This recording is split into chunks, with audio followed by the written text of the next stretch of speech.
A lot of times parents come to me and go like, hey, my school says, my son's school says, my daughter's school says that, you have to do 6 subjects, you have to do 7 subjects. How many subjects do you sign up for IGCSE? Now, here is my advice.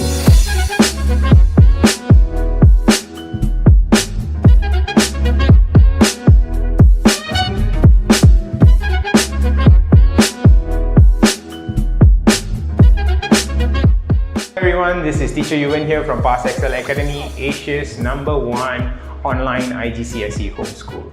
How many subjects do you really need to take for IGCSE? I've gotten this question way too many times that I just decided to make a video on it. Guys, IGCSE is not SPM. You do have a choice. You are paying, after all, for the exam fees.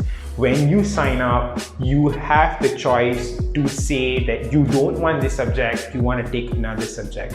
Cambridge Assessment for International Education, CAIE for short, says that they do not set any limits, which means you can even take one subject. No way. Now, having said that, taking one subject means you probably can't get to any good universities, right? So now this ties back to what you really want to do. Let's say what you want to do is culinary arts, or you want to do tourism. So that means you most probably just need 3 credits, which usually I recommend students to go with, like Malay as foreign language, English as a second language, and probably maths. Or if let's say they're from Chinese school, they could just do Mandarin as foreign language, as a second language, and done. They're done with 3 subjects. That's all that you need. Now, this of course differs greatly if what you're looking for is to do medicine. Then we would have to see where exactly do you want to do medicine. Are you planning to do in Penang Medical College, or are you planning to do in IMU Bukit Jalil? The requirements are different. Like for example, Penang Medical College would require you to do 6 subjects, right? You definitely have to do all the 3 sciences, and you have to do English language and whatever not.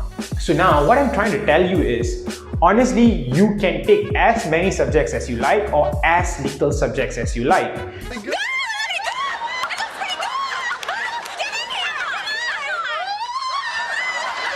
Because you are the one paying and you have the choice. Cambridge does not limit you. But Mr. Yuven, my school says so.